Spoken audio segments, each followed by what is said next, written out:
Now playing the Hook and Bridge podcast. I fucking love Kesha. I'm telling you, I'm the worst person to have a podcast. I can barely speak.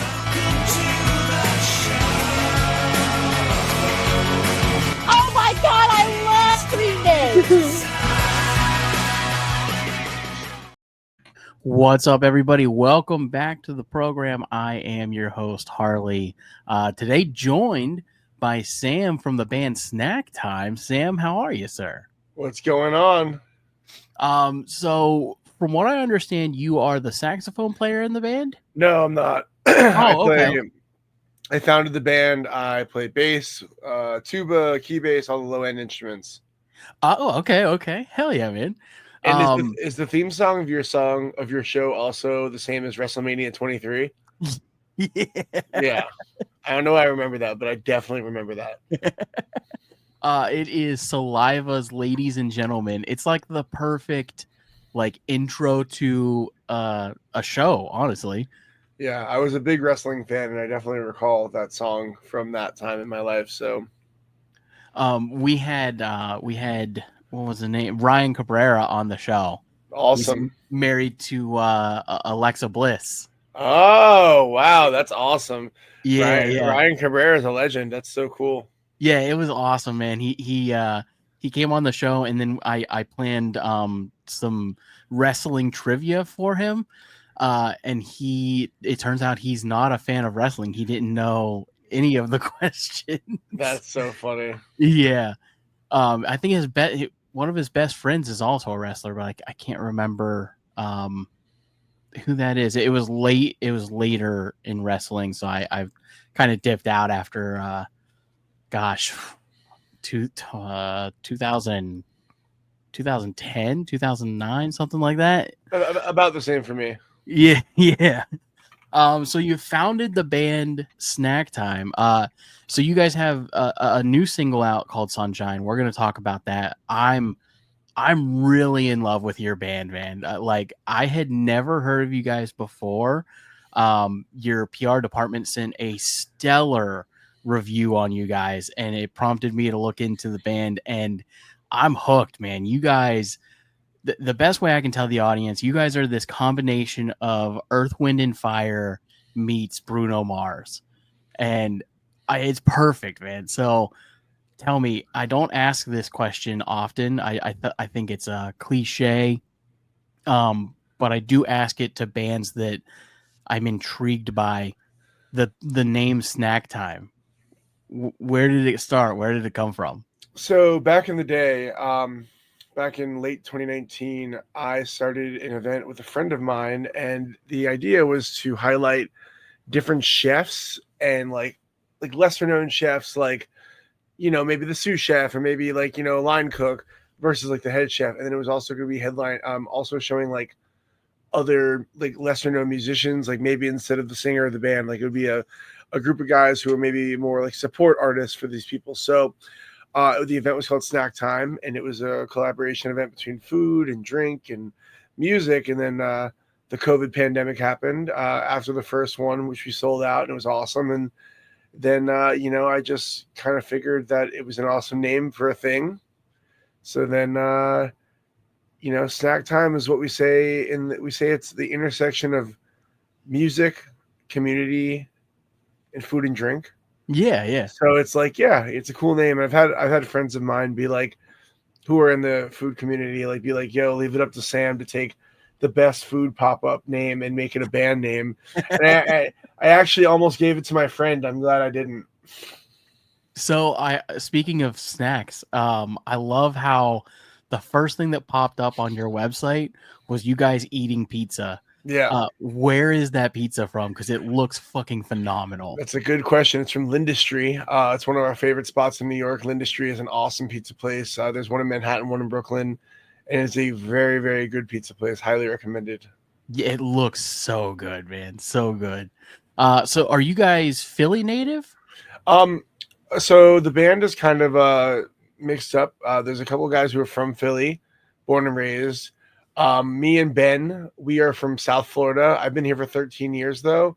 One of the guys is from Camden, New Jersey, and the other one of the guys are from upstate New York. So it's you know, a little bit of a mixed bag, but all East Coast, and we definitely all claim Philly now. We've, you know, I've been here for a long time, almost longer than any other place I've lived. So I'm Right. glad to be here. So as far as talking food, man, I didn't realize you were so into food. Oh yeah, So let's talk Philly steaks. I So I literally just got I had to go to the bank, so I went to this pizza place, this new pizza place called Di Vincinatos. I already ate it; it was really good. But yeah, I definitely love pizza and food. I love, so I live in Virginia. I'm an Ohio native, and there are just certain foods that in the eastern side of Ohio, towards like the Pittsburgh area, that you can't get anywhere else. And specifically like Philly cheesesteaks. So Pittsburgh has the Permane Brothers sandwich, right? Which is kind of an offshoot oh, of we a Philly steak. listen. We are so me and Ben are from Fort Lauderdale, and that's the only other place in the country I believe that has Permane Brothers, or it did at that point. Yeah. So the first Permane Brothers was opened in Pittsburgh. The second one, I believe, was opened up on Sunrise Boulevard, and we used to go there stoned out of our minds at like 4 in the morning. So we're very familiar with Permane Brothers. So what do you think as far as the Philly steaks in Philly compared to like traveling further south? Because I can tell you there is not a decent Philly steak in Virginia, North Carolina, South Carolina. There's a couple of spots in Maryland, and then you get into Pennsylvania, there's great steak sandwiches, and then there's that eastern seaboard of Pennsylvania and Ohio where you mix in those Permane Brothers sandwiches with like a decent Philly. So what's your take on it? So I'll tell you what. I am like I said, a food lover, and I will say that I believe there are really good cheesesteaks and there are bad cheesesteaks. Like I've had the best cheesesteak, I believe. I've had a couple of the best ones, but I think your real signs of quality come from, you know, how much they care about the product that they're serving. Mm-hmm. Are they making the bread, or are they just using whatever they could find? Are they using high end ribeye? Are they using, you know, whatever commodity? And like that's not to say you can't have a cheesesteak from the corner store that's amazing. I think a lot of it's also in preparation, how long it's fried for, how is the cheese emulsified with the meat. All that being said, I have about one cheesesteak a quarter, maybe, just to kind of get a heat check of what's going on in the city. I have my favorites, but I'm not really a cheesesteak head. You know, I like them a lot, but Yeah. for the sanctity of my health, I try to not have them as much as I maybe want to. But yeah, we have some favorites. I love Angelo's is incredible. Yeah. There's a new game in town from this place called let me look it up so we can edit this together. But I can't think of it. Oh, give me 1 second. It's worth the shout out.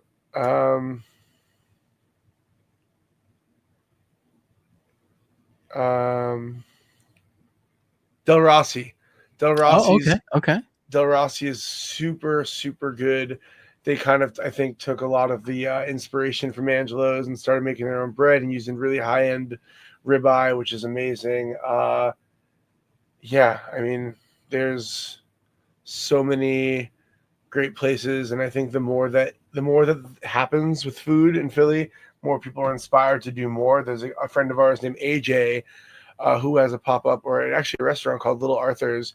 He learned from the greats in Philly, and he took his pop-up and he does like American Italian food in Denver, but also does a cheesesteak pop-up, which is arguably one of the best cheesesteaks I've ever had, and that's in Denver, Colorado. So Right. the internet is making it so that lots of different people can make lots of amazing food from all over the place.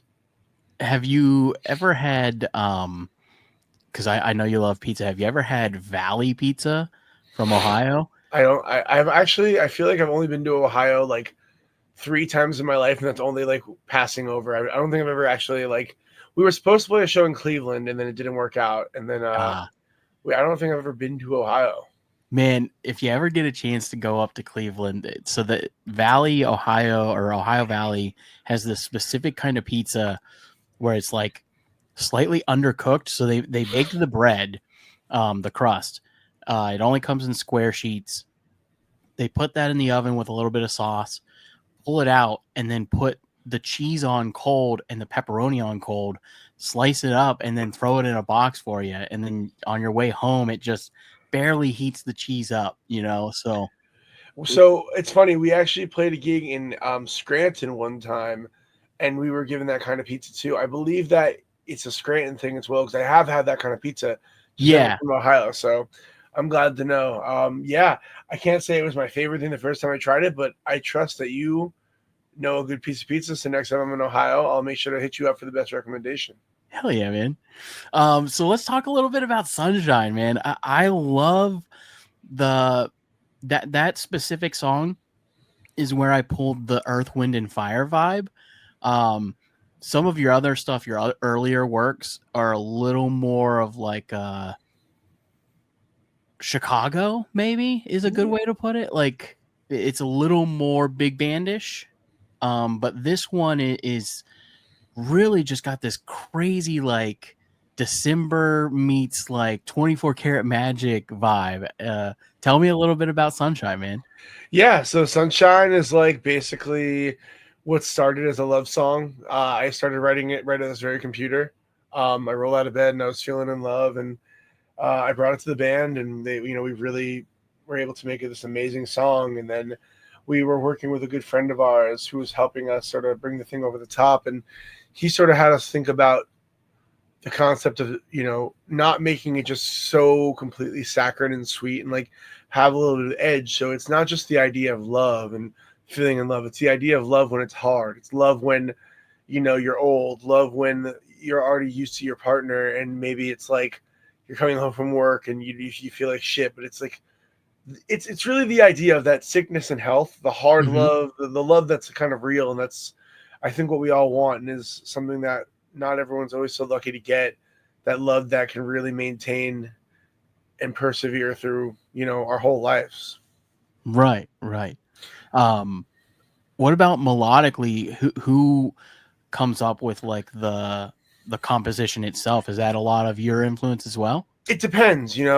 This one happened to be mostly me, and our trombone player Mike Stearman definitely gave some good input to it as well. He was a big part of the initial demoing process. But really, even if I write a song or Mike writes a song or anyone writes a song in the band, the song becomes a snack time song once we get to the practice room and say, okay, here's this demo of us, approximating what we're doing with our instruments. But then like once the drums are actually played by our drummer Austin, that's how it feels like a snack time song, because we can't program drums the way that he plays drums, and that's so much of the soul of the band is how everyone in the band plays their instruments. So the compositions, are what they are, and whoever writes them, but they become the real songs once the band gets a hold of them. Who is primarily the person singing? Who's the voice? Yeah, so we actually have two singers. One guy is Yasei Ali, and he plays alto saxophone as well. And then the other guy is Nico Bryant. So yeah, you'll be hearing a lot of him as well. Which one of them leans more into like the hip hop side? Yeah, I think they're both super versatile. They both can do both. I would say that on more of the hype side and crowd work stuff, that'd be Yasei, and then the real singing stuff, which you'll hear more and more of as Snack Time continues. You're going to hear a lot of that vocal excellence, and he is just a dynamite singer and has so much facility and control. So, yeah, it's a good tag team. How about the touring schedule? Right, you guys are on some of the most incredible festivals this year. Yeah, Specifically, getting to tour with Portugal the Man, was that last year? that was last year. What was that experience like? I mean, that's got to be mind blowing, right? It was unbelievable. I mean, you can't put into words how incredible that is. we have the experience to be playing these stages, which, it's not lost on us that our first tour was opening up for one of the most, iconic bands of the past 20 years and playing these 5,000-10,000 cap rooms. And then we were able to go back out with them again and do Red Rocks. And that's like our second tour ever. So it's like on our second tour to like go and play Red Rocks and not just open Red Rocks, but to be a part of their show is like incredible. It's an experience that we'll never forget, and we'll never stop thanking them, because it's such an amazing experience and has given us so many goals to want to achieve. Right. Speaking of Red Rocks, so would you say that's like the most legendary venue from that tour that you got to play in? Yeah, I mean, that's definitely, we played lots of amazing amphitheaters. I think just in terms of the iconicness of Red Rocks, that was definitely the most legendary. It's up there with like the Gorge or, any one of those. Right. So we were super grateful, and, now we're just kind of raring to get back there and hopefully, one day do our own headlining set there. So that's the goal. Was the band Portugal the Man, was the whole band like super welcoming and kind of brought you in under their wing and kind of just really pushed you guys to the audience? I mean, the thing with Portugal the Man is like, and I think in this way we're spoiled, because I'd be hard pressed to believe it's going to be like this every time. But the minute we got there, it was family. We were lucky because like every night on that first tour, Snacktime would open. We'd run back and do merch, and then the band would go back on stage and play their entire Portugal the Man set with them, supplementing with the horns and percussion and extra guitar work and some extra vocals. And we were up there playing the show with Portugal. So we got this really close bond very quickly. And then on the second tour, we kind of interspliced both sets. So it'd be like Snacktime would play a couple songs, Portugal would play a couple songs, Snacktime would play a couple songs. And I think that's one thing about that band and John, that he is so into propping other people up as a part of his show. And honestly, there's no reason for him. He doesn't have to do it. He just loves to do that. So we are so, it feels like family. I was just up in Portland hanging out with all those guys and, just chilling. And it's we love them all so much. That's awesome, man. That's so cool. Yeah. So as far as like the touring schedule this year and getting to be on these jazz festivals and things like that, what is something that you as a band are looking forward to as far as like a specific show? Is there any specific show this year that you guys are like, we can't wait to get here? They all, for different reasons, we're all so excited. Like we have Roots Picnic coming up in a couple days, and that's going to be, that's huge for all of us, but especially a bunch of the guys who are born and raised Philly, to be able to play in front of a big group of, their city is huge. Right. We've had our headlining gigs and we've sold out shows down here ourselves, but to be able to, be on this festival bill in their city is going to be really special. We're excited for everything, man. We're going to Canada for the first time. We're hitting Ottawa. We're going to be playing Montreal Jazz Fest, which was a huge goal of mine personally to hit. And Montreal is one of my favorite places in the world. Talk about food and drink. Yeah. I mean, it's just like the best place. And so we're going to have a couple of days off, and that's going to be amazing. And then, we have a bunch of other stuff, but we're going to finish towards the end of our summer festival season. We're playing Newport Folk Festival. Like, that's huge. Like, yeah, there's, it's kind of like maybe A and one or A and B, of A and B of most legendary, iconic music festivals of all time. And we're in there. And to be playing things like Roots Picnic and Montreal Jazz Fest and Newport Folk shows that a lot of different people believe in us, and that means the world.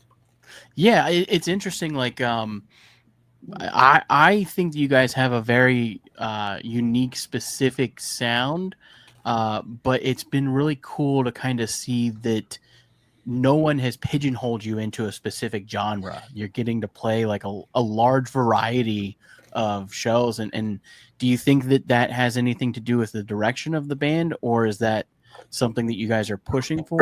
So the way the band started was we were in the streets playing during the pandemic. we were playing cover music, and basically it was always it wasn't really about a genre.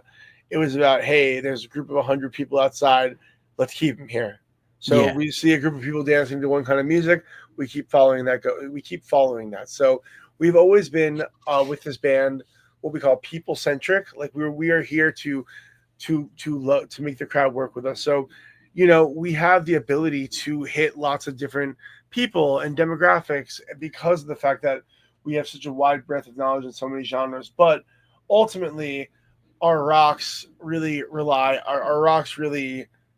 are those like those funk soul rock icons, your D'Angelo's, your Prince's, your Sly and Family Stone. You said Earth, Wind and Fire, but we have that. But then we're also very much inspired by like hardcore music and hip hop, and so it kind of comes across the board. But we are here just to give people 45 minutes to an hour of just a good fucking time.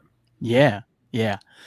So as far as that good fucking time goes, what's the stage presence look like? Like, is there anything that you guys do that kind of separates you on stage? We are a big squad of dudes. We're 8 dudes on stage, just like going pretty crazy. We all have really cool, unique looks.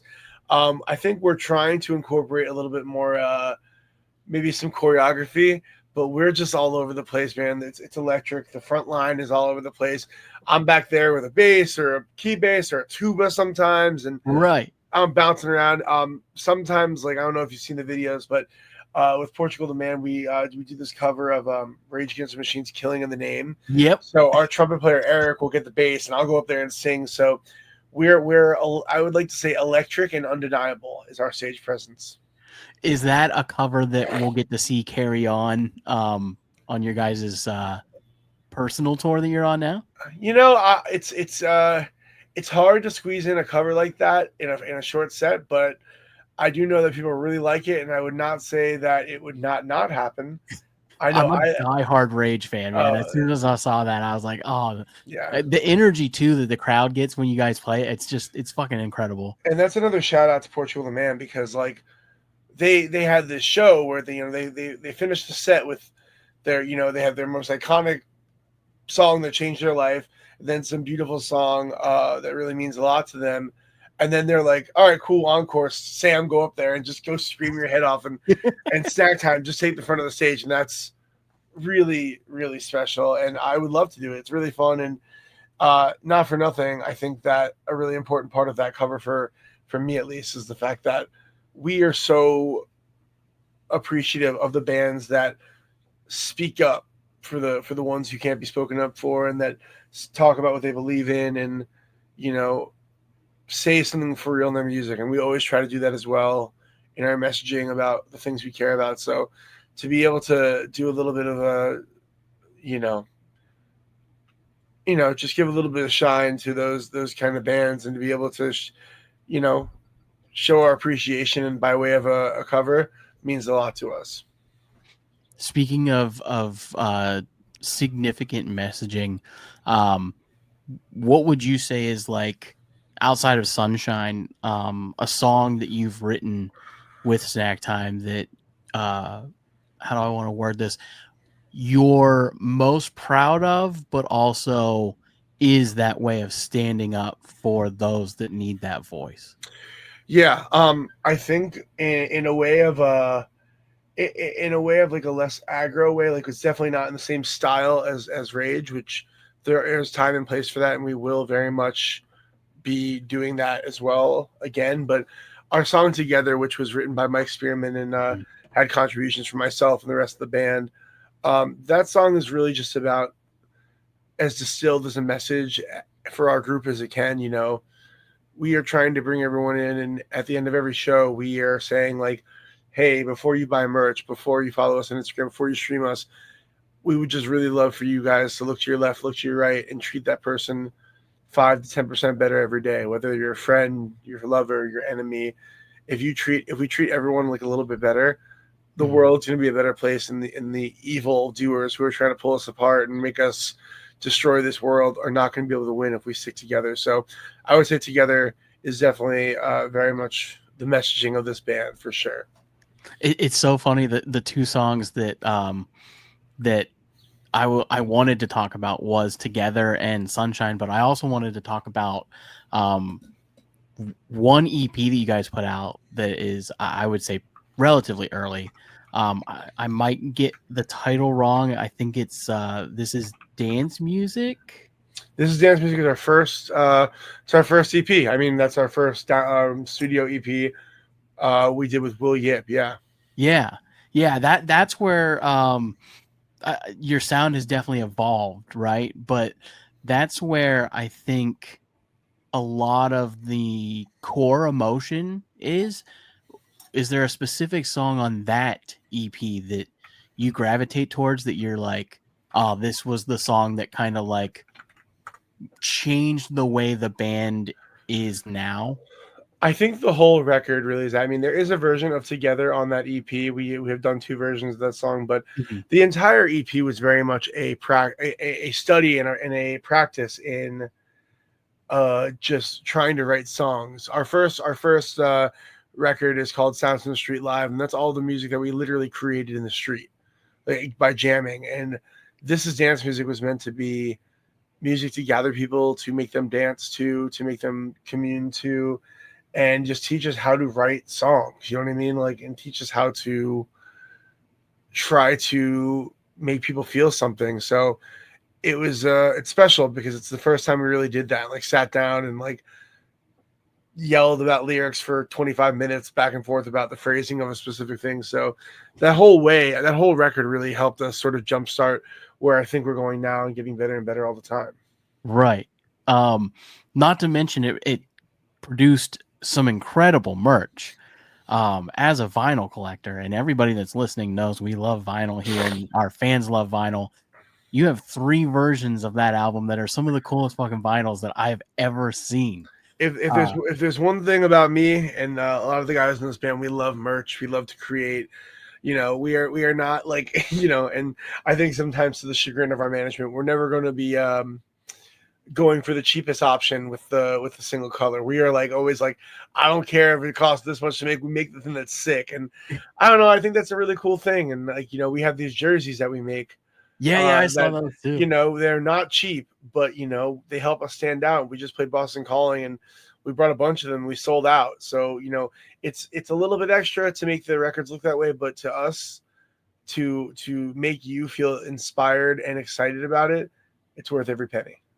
And the collector in me, clearly, as you can see, as soon as I saw it, I was like, well, okay, well, now I have to buy all 3 because I need all 3 variants. Oh man, that's so sweet. Well, I got to tell you, one of the I'm holding on to them, but I love collectors. I'm not really one myself because I'm too disorganized, but I love a collector. I love someone who takes care in kind of compiling a volume of people's stuff. I have some really rare ones that are in the studio. So when those are available, I'll make sure to let you know. Be the first one to grab. Yeah, hell yeah, man. Yeah. So on the vinyl side, it was interesting when I was looking at it. Your inner sleeves also are color varianted. How did you guys decide on the color schemes? Honestly, so the whole aesthetic behind the whole record is very much DIY, kind of like from that hardcore scene stuff, but just, you know, DIY 90s flyers. And we just love the color copy stuff. Yeah. I think it's so cool. And to be honest with you, the colors didn't really like, I kind of just like saw the colors we had and sort of stuck them in. You know, each variant has its own color. So if you got the Oreo, you got the blue, etc. But yeah, I just think they're really beautiful colors, and you know, we stuck them in with what we had. Yeah. On picking the actual vinyl colors themselves, was that a discussion amongst the band of like, well, I want the Oreo? So in terms of their own personal copy? No, just, well, yeah. So let's say their personal copy, but also just like deciding like we're doing 3 of these. Here are 15 options. Well, you know what? Actually, to really to help that issue, because we are a very opinionated group, we sort of leaned on the amazing people who made our record, which is Studio 4 Vinyl in Conshohocken in the Philly area. They're great. and we were sort of just able to, between the band, like kind of come up with some cool ideas and some colorways, but we didn't get too micro on it. We kind of wanted to let them cook. So, I knew we wanted one that was more neutral. We wanted one that was more kind of splashy and colory. And then we wanted one that was kind of weird. So you have the Frost variant, which was very much out of the mind of theirs. And that I called it Frost because it reminds me of that Gatorade flavor. Yeah, the blue. Yeah.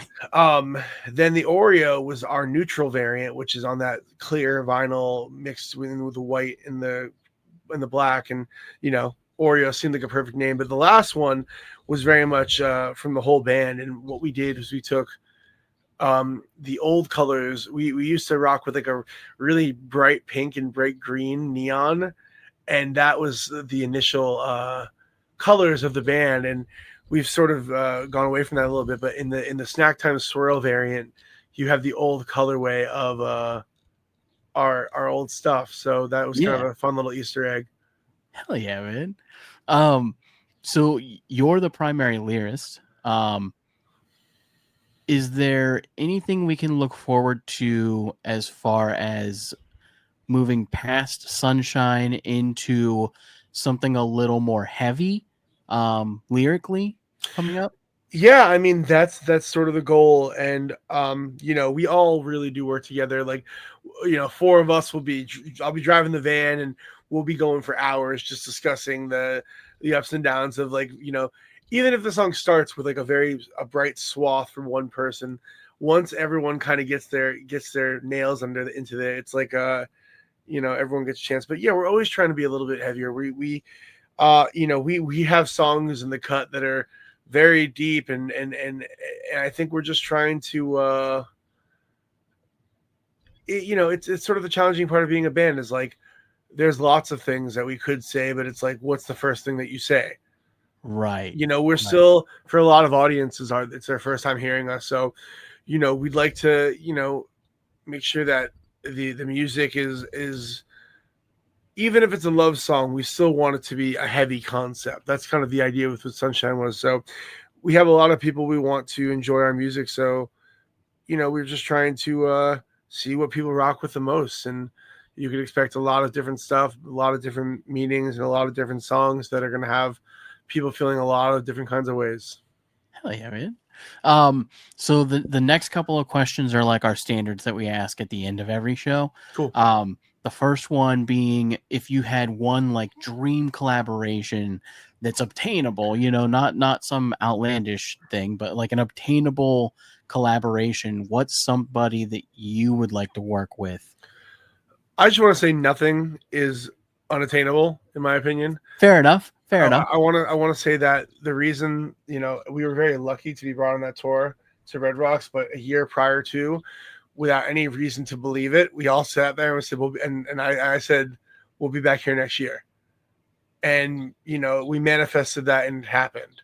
Right. So I want to just say anything is possible if you believe in yourself. And I want every listener out there to know that as well, regardless if it's a band or getting up in the morning to have to walk your dog after a really long night of bartending, whatever it is, you can do it. You just got to believe in yourself. So I need more of you in my life. Every day, baby. I personally would really love to collaborate with Childish Gambino. Yeah. I think Tyler, the Creator, would be awesome.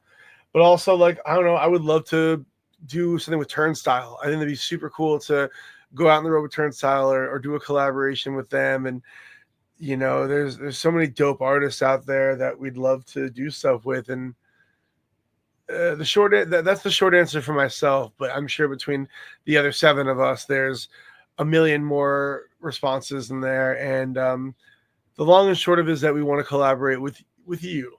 If you, we want to collaborate with everybody.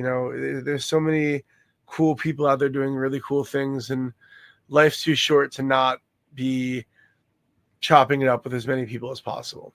Yeah, absolutely. I honestly, the Childish Gambino one, like, I could definitely hear like a Snacktime Childish Gambino collaborate. Like that record he put out was very much funkadelic. Like, yeah. And I think that if he gets that, then he'll definitely get us as well. Yeah, hell yeah, man. So the next question I got for you is, as far as up and coming artists, is there anybody that you would recommend our audience to look out for in the charts coming up? Yeah, I mean, I've been listening to Speed, which I wouldn't necessarily. I mean, they're definitely up and coming in the way that they're popping up real big right now. Mhm. But they're a hardcore band. They're not like they don't have millions of streams on Spotify, but they're a really cool Australian hardcore band. Hell yeah. Really love them. There's an artist we love. Their name is Truesdale. We were able to do a little bit of stuff with them, and Truesdale is this group of 3 girls, and they sing beautiful harmonies, sort of like poppy, folky country. It's really cool. We love them. Also, what's another one? We love Quinn Christopherson, who we were lucky enough to be on the road with Portugal with. He was, sorry, if you could edit this. Quinn Christopherson, they were also on the road with Portugal the Man, and they were also featured at the same time. So they would come up and do a song or two, and they have one of the most powerful voices I've heard. Like, I'd see the same set for 2 weeks straight, but I'd always be sure to be side stage to see them sing because they're an unbelievable singer. And yeah, there's so much good stuff, man. It's hard to kind of track sometimes, but we're grateful to be a part of the conversation and along the journey with these bands that are putting their hearts and souls into making this work. Yeah. That's exactly why we asked that question, because it's nice to see who the other people in the industry are looking at and give them that moment to kind of shine as well. It's nice to keep that dialogue open and give some of these people some new eyes. So that's awesome, man. Yeah. So the last question we always ask is, when writing music, because this is the Hook and Bridge podcast, when you're writing a song, what is more important or more valuable for you in your process, writing the hook or the bridge in a composition? It's funny you say that.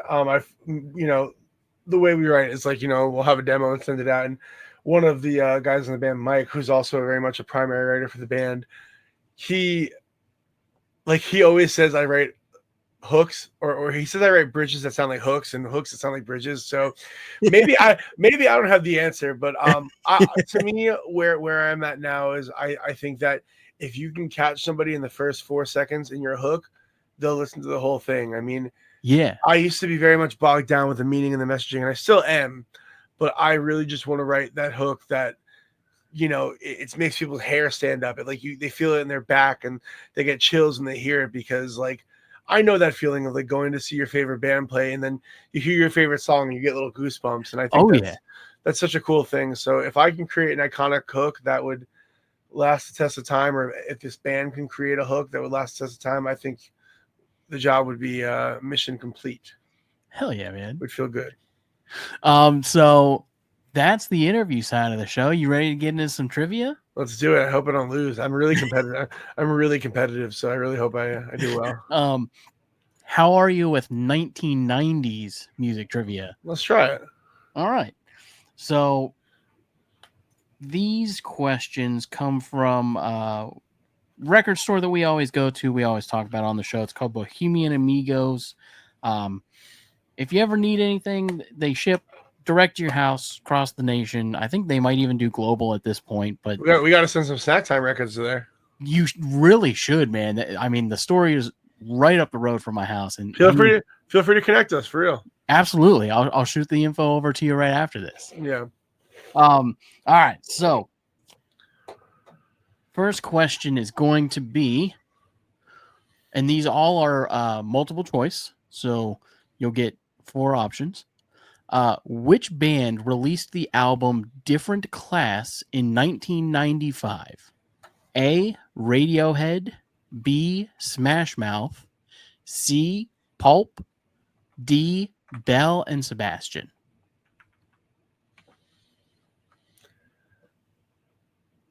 I feel like I definitely know it's not A or B. And I feel like Belle and Sebastian wasn't really active in 1995. I could be totally wrong. But you said C was Pulp? Mm-hmm. Now, only because I'm least familiar with them, I'm going to go with C Pulp because I've never heard of that in my life. You nailed it, man. C Pulp. Okay, that's that good old that's how they teach you to take the primary testing, right? I'll be honest with you. You're off to a great start. The last time I did this, when I was by myself, she was an awesome guest, but we had a girl named Lauren Presley on the show, and we did 15 questions straight, and she got all of them wrong. Okay, So you're off to a great start. All right, now I'm gonna get 14 wrong. All right, question number 2. We've got, which band was originally called Girls Time? A, Everything But the Girl. B, TLC. C, Destiny's Child. Or D, the Spice Girls. What was A? A is Everything But the Girl. And that is a real thing. That's already something. I don't know. I've never heard of A. Okay, so the other 3 I've definitely heard. Yeah, B was TLC. Yes, and C is Destiny's Child, and then D is the Spice Girls. Okay. So I feel like it would be weird for them to go, like, they wouldn't go from another band with the word girl in it to another band with the word girl in it, right? That seems silly. I agree. That seems silly. So it doesn't sound like Spice Girls to me. And then TLC or Destiny's Child, because I think A is not even a real thing. I agree. I've never heard of that. Girls Time. And if it matters, time is spelled Tyme, like the spice. Okay. I'm gonna go with Destiny's Child. Damn, it is C, Destiny's right? Child. Yeah, that's crazy. No, and I'm not taking any joy in this because I don't. I can use my deductive reasoning. The second question was a guess, so good name change though. I think Destiny's Child's a better name. I just think it's interesting that it was originally time, like the spice. I wonder if the Spice Girls influenced them changing the name. Oh, that's interesting. That's actually that's good. Yeah. All right. So question number 3. We're 2 for 2, man. Whose third studio album was titled Jagged Little Pill? This one's Morissette. Alanis Morissette. Alanis Morissette didn't even have to ask the 30 questions. Oh, yeah. Alanis Morissette. There we go. Yeah, my girlfriend would have been mad at me if I didn't get that. Oh, man. Isn't it ironic? All right. Let's see here. In which year did Nirvana release Smells Like Teen Spirit? A, 1990. B, 1991. C, 1993. Or D, 1992? 92. Oh, wow, man. You were so close. Was it 90? Was it 91? It was 91. Oh, man. Oh, man. I knew it was in 93 because I'm born in 93, and I know it predates me. Sorry, Kurt Cobain. I always hate the ones with dates on them because it's always the 4 options are always back to back. Yeah. It's okay. Which band were responsible for the Friends theme song, I'll Be There For You? Oh, shit. A, The Remembrance. B, Blind Melon. C, Aqua. Or D, Sugar Ray? Remembrance. The Remembrance. Yep. Yeah, I know that one. All right. Let's see here. You know, it's funny in asking these questions to you. You seem to be in line with me as far as your 90s music tends to land more on the Radiohead side or the grungier. Yeah. No, yeah, for sure. I mean, I love it all. It's just, it's impossible for it to not be prevalent in my listening because, I grew up with it on the radio. So I love it all, but definitely the alt rock stuff touched me for sure. Yeah, same here, man. I'm a diehard grunge, or just 90s alternative fan. especially like I'm really interested in Incubus and like how Incubus Yeah. went from like a serious metal band to a much softer alternative band. Yeah. All right. What was the name of Oasis's debut album? A, Standing on the Shoulders of Giants. B, Definitely Maybe. C, Be Here Now. Or D, What's the Story, Morning Glory? Oh man. That's crazy. Two of these are for sure Oasis albums. No, I know. I know it's right. It's sticking in my brain as is already like not for any reason because I'm not a big Oasis fan. I think it's A. Oh, it's No? not. Is it Morning Glory? It's not. That Oh. actually, so it's B, Definitely Maybe, but I think all four of these actually might be Oasis albums. Yeah, I feel like I always assumed that they were kind of confident cocksure guys. So I was shocked when I heard they had something called Standing on the Shoulders of Giants. Like they kind of always seem not arrogant, but they seem like very much like that's why it's stuck in my brain. But I'm wrong. Right. So I'm wrong. I honestly thought the answer was Morning Glory. Yeah. I know that album cover Yeah. is ingrained in my brain. So Yeah, and that's the one with Wonderwall in it, right? yeah, with Wonderwall and Champagne Supernova and Yeah. pretty much all of their like hits. Yeah. All right. What was the stage name of Andre Rommel Young? A, Ice Cube. B, Dr. Dre. C, DJ Jazzy Jeff. Or D, Andre 3000? Dr. Dre. It is Dr. Dre. Yeah. Hell yeah, man. You're crushing it over here. I love trivia. What let's see here. What was the lead guitarist of The Offspring famously known as? A, Strings. B, Plucker. C, Buckethead. Or D, Noodles? Noodles. Noodles. I Yeah. just saw them a couple years ago, man. Yeah. Incredible performance. Yeah. Yeah. All right. Let's do three more. You're crushing this. This is Cool. crazy. All right. The album Park Life by Blur was released in which year? A, 1994, B, 97, C, 96, or D, 99? All right. So I listened to a podcast on like the second it was like the Oasis versus Blur record thing, and I think that was the album. It was that album. And I'm gonna totally guess the year. I'm gonna say 94 because I think it's 94. You crushed it, man. 94. Okay. Great. I just those years are just like so like I don't know, man. But I'm glad I got it. That's cool. It's crazy too. The one guy from Blur is the Gorillas. Yeah, Damon Albarn. Yeah. That's wild. Actually, man. I gotta say I do love Blur and I love Gorillaz. I saw a video of them being really mean to Nardwuar in the early 90s. Yeah. It made me up. I was like, that's fucking whack, but you know, it's okay. There was somebody else. I saw a video that somebody else was extremely mean to Nardwuar. That it ended up issuing apologies, I believe, like later in life.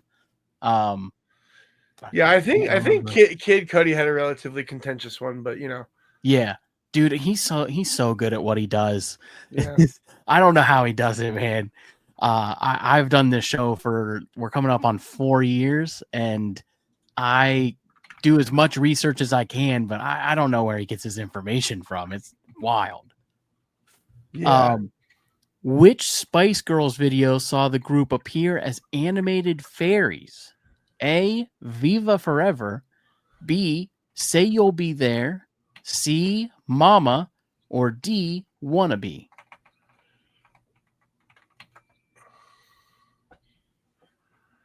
No, man. What was A? Viva Forever. And what was C? Mama. I'm gonna go with Viva Forever. because I know 2 of those songs and they don't seem like they'd be. Is that right? Yeah, it is Oh, Viva that's Forever, man. Listen, I've gotten like so lucky on 3 of these, so I feel like I can't even claim being successful, but whatever. Like, I just figured it couldn't. I knew it wasn't Wannabes. I know I've seen that record, and I would have remembered that. And Say You'll Be There just doesn't seem like that would be it. And the other one was just, Right. 50 shots. So I mean, so far you've missed one question out of all of them, and this is the last question right here. Whose 4th studio album was called Animal Rights? A. Madonna, B. Nas, C. Massive Attack, or D. Moby? Moby's vegan. I'm going with D Moby. It is Moby. All right, okay. But it's only because I know he's vegan. I've listened to like 3 Moby songs in my life. Let's tally it up, man. Let's see. 1, 2, 3, 4, 5, 6, 7, 8, 9, 10. 10 correct, sir. I'll go head to head with any of you band motherfuckers. No, I'm just kidding. Oh, hell yeah, man. Again, everybody, the band is called Snacktime. The single is Sunshine. Sam, thank you so much for coming on the show, man. Are there any dates or anything you want to promote while we're here? We This have will come out next Monday. Follow us on Instagram. You can catch everything we're up to.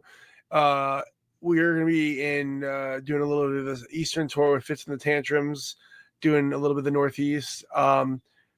Check out our website, snacktimephilly.com, for all of our tour dates. Stream our music, follow us on Instagram, say what's up, and we'll be around, baby. So just keep up with us, all right? Hell yeah, man. I'm hopping off here and I'm following everything right now. Sounds good, man. And I already ordered. Oh, go ahead. You let me know when the trivia gauntlet's going down. I'm in. And I already ordered my 3 copies of your vinyl. So those will be coming my way here soon, I'm sure. Thank you so much, bro. I'm glad you like it. Dude, I love your band. I can't wait to see you guys. Gonna catch you a handful of times this year. So amazing, brother. Yeah, it's gonna be awesome, man. I can't wait. All right. Thank you so much for being on the show, man. Later, bud. Later, man.